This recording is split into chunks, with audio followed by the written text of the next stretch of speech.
बिस्मिल्लाहिर्रहमानिर्रहीम, अस्सलाम वालेकुम, नमस्कार, सत श्री अकाल एंड गुड इवनिंग। दोस्तों कैसे हैं आप? आई डू होप आप सब अच्छे होंगे जी।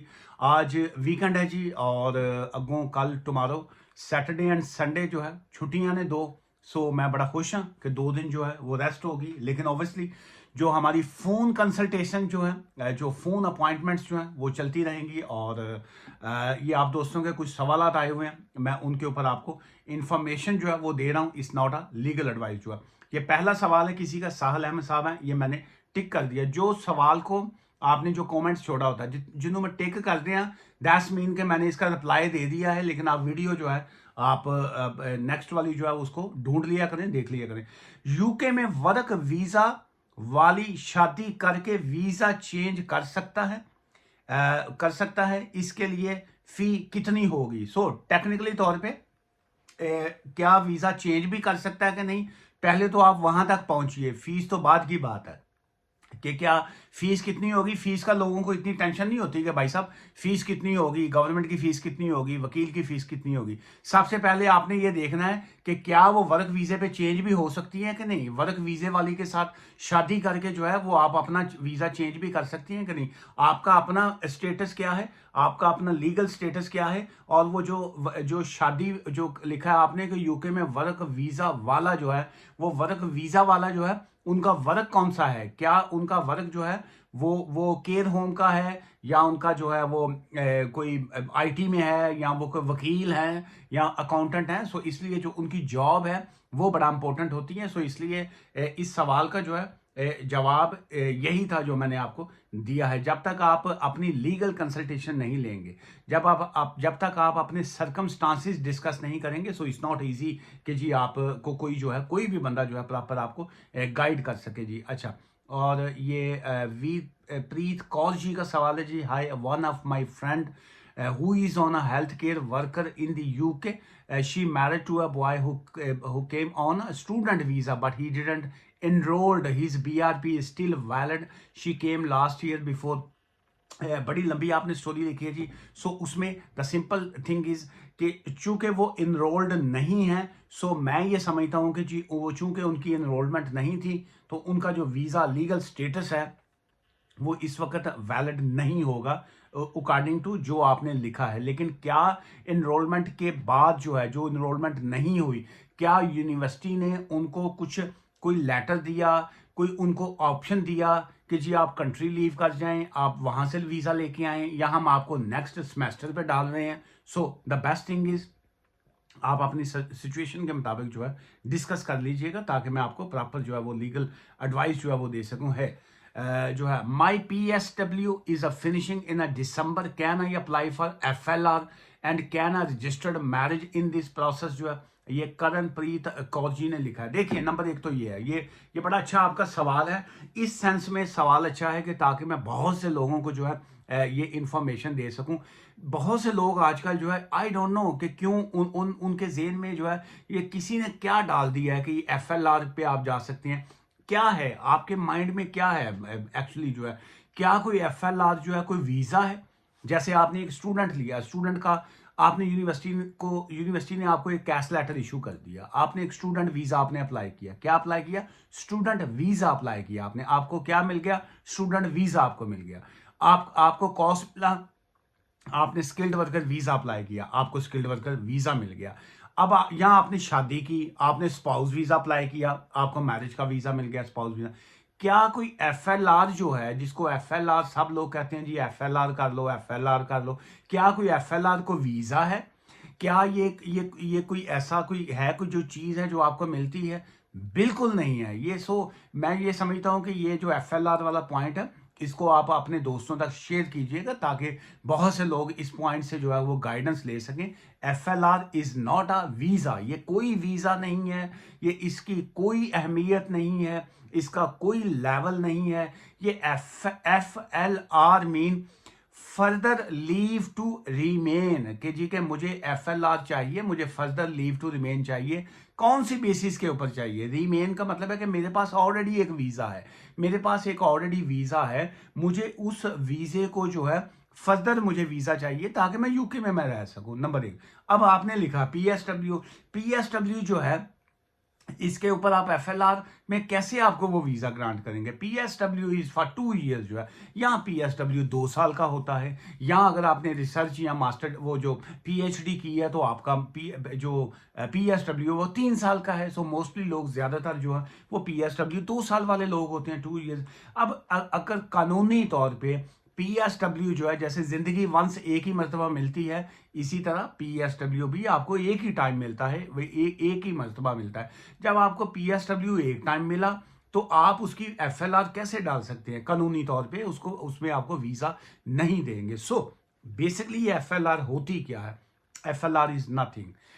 एफएलआर ये है कि इसको मैं ये समझता हूं कि इसको जिसको अपनी जबान में हम कहेंगे ना, टाइम पास एप्लीकेशन जो है, टाइम पास है कि जी इससे हम टाइम पास कर रहे हैं, वक्ती तौर पे हम अपना एक एक ये हमारे पास कोई ऑप्शन नहीं है आगे। मेरा पीएसडब्ल्यू जो है ये 10 दिसंबर को 10 दिसंबर को एक्सपायर होगा।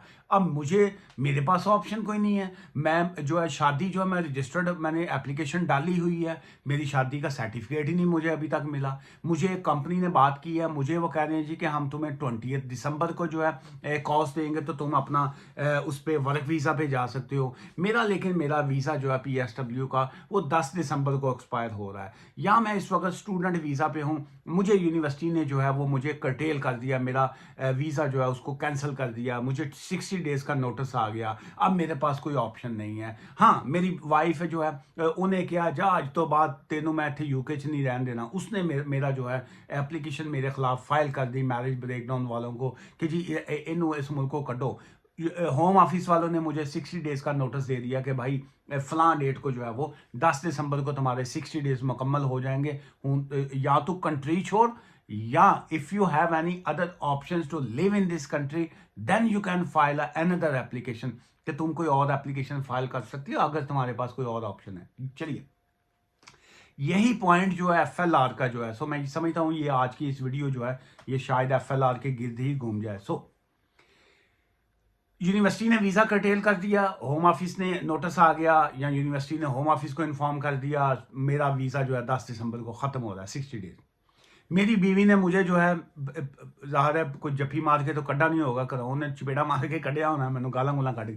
सो मेरा जो वीज़ा है स्पाउस का वीज़ा वो मेरा 10 दिसंबर को ख़त्म हो रहा है, चूँकि होम ऑफिस ने मेरा जो है वो मुझे कहा जी कि कंट्री छोड़ दे। मेरे पास ऑलरेडी स्पाउस वीज़ा था। मेरी अब वाइफ कह रही है कि जी मैं तो तुम्हारा आगे वीज़ा एक्सटेंड नहीं करवाऊंगी, तो मेरा अब जो वीज़ा एक्चुअल एक्सपायर हो रहा है वो मेरा 10 दिसंबर को हो रहा है। अभी हम फोकस हर चीज़ का 10 दिसंबर को ही करते हैं कि 10 दिसंबर को मुख्तलिफ वीज़ा जो हैं वो ख़त्म हो रहे हैं। कैसे कैसे ख़त्म हो रहे हैं मैं आपको एक्सप्लेन करता जा रहा हूँ। स्टूडेंट का भी एक्सप्लेन कर दिया, वाई उसका भी कर दिया। मेरी प्री सेटलमेंट थी ईयू सेटलमेंट की बेस के ऊपर। मेरा जो स्पाउस था जो है वो यूरोपियन थी, मेरी जो थी मेरी क्या कहते हैं उसको, पार्टनर जो थी वो घर से वो लेने गई। मुझे कह के गई कि मैं जो है ना मैं 2 मिनट में जो है मैं आ रही हूँ, मैं कोने पे जा रही हूँ कॉर्नर पे, तो मैं वहाँ से दही लेके आऊँगी और तुम्हारे लिए सुबह उठ के लस्सी बनाऊँगी पराठे के साथ जो है।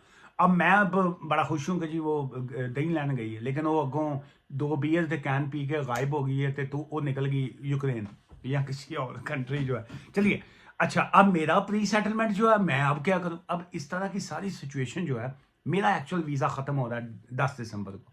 मैं अब क्या करूंगा? मैं अब यही करूंगा कि मैंने चूंकि यहाँ पे रहना है, यहाँ पे आप 2 ऑप्शंस आपके पास आएंगे। एक होता है आपने रहना है यहाँ पे यूके में, एक होता है आपने लीगल तरीके से यहाँ पे रहना। रहना तो हर बंदा चाहता है, लेकिन क्या आप लीगल तरीके से रहना चाहते हैं या सिर्फ रहना चाहते हैं? ये इसमें 2 फर्क आ जाएंगे। हर बंदा ये चाहता है कि वो इस कंट्री में लीगल तरीके से रहे, वो इलीगल तरीके से ना रहे, लीगल तरीके से उसका जो परमिशन टू वर्क है वो चलता रहे, उसके डोर के ऊपर, उसके दरवाजे के ऊपर इमिग्रेशन इन्फोर्समेंट ना आए, वो जहाँ पे एम्प्लॉयज के साथ काम कर रहा है उसका काम जो है उसका वो चलता रहे, उसकी 3C लीव जो है इमिग्रेशन 1971 एक्ट के मुताबिक जो है वो उसकी चलती रहे। सो उसके लिए कोई दिक्कत ना आए, उसके लिए कोई प्रॉब्लम जो है वो उसको वो फेस ना करना पड़े। सो अब यहाँ पे ये फर्क आ रहा है कि वो लीगल तरीके से यहाँ पे रहना चाह रहा है। अब सेकंड एक बंदा जो है वो ऑलरेडी ओवरस्टेड है, जो ऑलरेडी इलीगल है, जिसका जो ये चाह रहा है कि सिर्फ यहाँ पे अब मैं नहीं चाहता कि मुझे इस कंट्री से कोई निकाले, उसके लिए डिफरेंट ऑप्शंस होते हैं। वो चाहे वो जो फी वेवर की एप्लीकेशन डाल के रहता है, या असाइलम के बाद रिफ्यूज़ल के बाद फर्दर सबमिशन डालता है, या कोई जुडिशियल रिव्यू पे जाता है, या जो भी वो ऑप्शन अडॉप्ट करना चाह रहा होता है, आफ्टर दी जो illegality of his own status जो है, उसका स्टेटस ख़त्म हो चुका हुआ है, वो इस वक्त उसका स्टेटस कोई नहीं है, लेकिन वो टाइम पास कर रहा है, मे बी वो वेट कर रहा है, उसके बच्चे जो हैं वो 5 years के हो चुके हैं, मे बी वो वेट कर रहा है कि मुझे 7 years हो जाए चाइल्ड रूट के ऊपर, and then I can submit my application on the basis of 7 years child route जो है। या हो सकता है उसको 18 years हो चुके हैं, अब वो कहता है कि मैं पकड़ा ना जाऊं, मेरे लिए मुश्किल ना है, मैं औखे सौखे जैसे भी है 2 साल और काट लूं ताकि मैं 20 years की बेस के ऊपर लॉन्ग रेजिडेंसी डाल लूं। या हो सकता है एक शख्स जो है उसको 8 years हो चुके हैं, 8 साल हो गए, 8.5 साल हो गए, अब वो कहता है कि मेरे 10 साल मुकम्मल हो जाएं 10 years, तो मैं on the basis of 10 years residency, legal residency जो है, जो लीगल एंट्री थी एंड लीगल रूट था, उसकी बेस के ऊपर मैं 10 years के रूट के ऊपर आ जाऊं। वो उसके पास एक वो कहता है कि मैं टाइम पास कर लूं and then I will go for a legal way जो है। सो यहां पे again I will come back to the same point.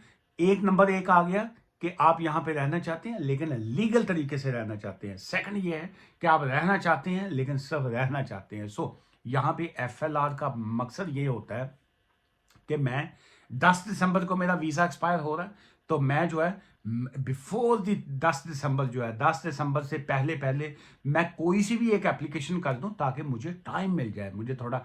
अगर तो आपका केस बड़ा सॉलिड है, मेडिकल ग्राउंड पे है आपका, आर्टिकल 8 पे है, प्राइवेट फैमिली लाइफ पे है, आपके पास बच्चों का कॉन्टैक्ट ऑर्डर है, उसकी बेस के ऊपर केस है, या आप आपके जो कंपेलिंग एंड कंपैशनेट सर्कमस्टांसिस हैं which you have a very solid evidence which you can prove in the court, और कोर्ट ऑफ लॉ में आप प्रूव कर सकते हैं, आप होम ऑफिस में प्रूव कर सकते हैं, जहां पे आप एडमिट रिव्यू पे हैं वहां पे आप उनको दे सकते हैं कि I have a very solid grounds जो है। So on the basis of my solid grounds जो है, मैं चाहता हूं कि जी के आप इसको कंसिडर कीजिए।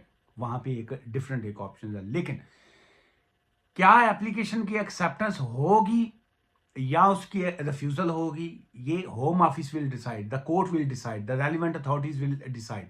लेकिन ड्यूरिंग द पेंडिंग एप्लीकेशन, जिसकी बेस के ऊपर लोग मोस्टली FLR फाइल करना चाह रहे होते हैं, कि अगर मैं FLR फाइल करूंगा सो क्या मेरा जो वैलिड वीजा पिछला है वो वैलिड रहेगा? The answer is absolutely yes. मेरे पास वैलिड वीज़ा है जो एक्सपायर होगा 10 दिसंबर को। मैंने 8 दिसंबर को, 9 दिसंबर को मैंने एप्लीकेशन फाइल कर दी। जो मेरा राइट नो मेरा एक लीगल स्टेटस है, चाहे वो स्टूडेंट का है, चाहे वो PSW का है, चाहे वो स्पाउस का है, चाहे वो स्किल्ड वर्कर वीजे का, व्हाटएवर जो भी मेरा लीगल स्टेटस है वो कंटिन्यू वैलिड रहेगा जब तक वो मेरी FLR की एप्लीकेशन को वो डिसाइड नहीं करेंगे। सो दैट्स वाई मैं FLR फाइल करता हूं कि भाईजान मैंने FLR फाइल कर दी है, अब मैं ड्यूरिंग उस टाइम पे क्या करूंगा कि मैंने FLR फाइल कर दी हूं, मैं लुटियां पाऊं, मैं अब सो जाऊं? नहीं, मैंने एप्लीकेशन फाइल करके एक सांस ले लिया लंबा सा कि मुझे अब मौका मिल गया है, मुझे मुझे मुझे एक चांस मिल गया है कि अब मैं during this time, may be मुझे 4 महीने मिले, 4 months मिले, मुझे 6 months मिले, ड्यूरिंग दिस 4 to 6 months जो है मुझे अब भाग दौड़ करनी है। अगर मैं मैरिज पे हूं तो मैंने फटाफट जो अपनी डिवोर्स लेनी है और मैंने सेकंड मैरिज की तरफ जाना है और अपना नया, शायद मैं नवी को लब्बा दे, मैं नवी की तरफ जाऊं, या मैं अगर PSW पे हूं तो मैंने जो है वो सेल्फ स्पॉन्सर करना है, या मैंने कॉस्ट लेके मैंने स्किल्ड वर्कर वीज़ा पे जाना है, या मेरी मैरिज की एप्लीकेशन पेंडिंग है, तो after getting a marriage certificate मैंने अपना जो है वो मैरिज जो उसके स्पाउस वीज़े पे जाना है, डिपेंडेंट वीज़े पे जाना है, पार्टनर वीज़े पे जाना है। सो इस होल डिपेंड्स कि आपके सर्कमस्टांसिस क्या हैं, आपकी सिचुएशन क्या है। सो FLR is not a visa, FLR कोई वीज़ा नहीं है, FLR is just a time pass application, जिसको अगर आप उसके एलिजिबल हैं, अगर आपकी एलिजिबिलिटी बनती है एंड इफ़ यू थिंक कि आपको करना चाहिए FLR, मस्ट डू इट। अगर आपको समझते हैं कि जी के ऑब्वियसली FLR इज कॉस्ट जो अप्रॉक्सीमेटली इसकी नियरली अराउंड अप्रॉक्सीमेटली इसकी 4,000 पाउंड्स जो है इसकी कॉस्ट आ जाती है, गवर्नमेंट की कॉस्ट प्लस लॉयर की कॉस्ट, जितनी भी वकील कॉस्ट अपनी चार्ज करते हैं। चूंकि 1035 पाउंड जो है, 1035 पाउंड 1 साल की फीस होती है गवर्नमेंट की, और जो आपने 2.5 ईयर की पे करनी होती है। सो अप्रॉक्सीमेटली आई थिंक इस रफली 2686 पाउंड जो है, 2600 पाउंड, 2600 पाउंड प्लस आप वो लगा लीजिए।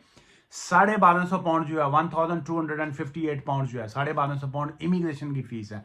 दोनों फीसें मिला के अराउंड 3800 जो है गवर्नमेंट की फीस होती है। सो इसलिए it's not a cheap deal के जी कि आप कहें कि मैं एफएलआर फाइल करूं, ये वेरी एक्सपेंसिव है। लेकिन you need a proper legal advice कि मुझे एफएलआर के अंदर भी कौन से रूट के ऊपर जाना चाहिए। बहुत से लोग एफएलआर के अंदर जो है बड़े बोगस किस्म के पॉइंट्स निकालते हैं, बड़े फजूल एप्लीकेशन डालते हैं, जिसका अल्टीमेट उनको सामना करना पड़ता है। मैं हमेशा यही दोस्तों को कहता हूं, आप एफएलआर डालिए, इस पर कोई पाबंदी नहीं है, लेकिन झूठ मत बोलिए। जो आपकी जेन्युइन सिचुएशन है, सच बोलेंगे।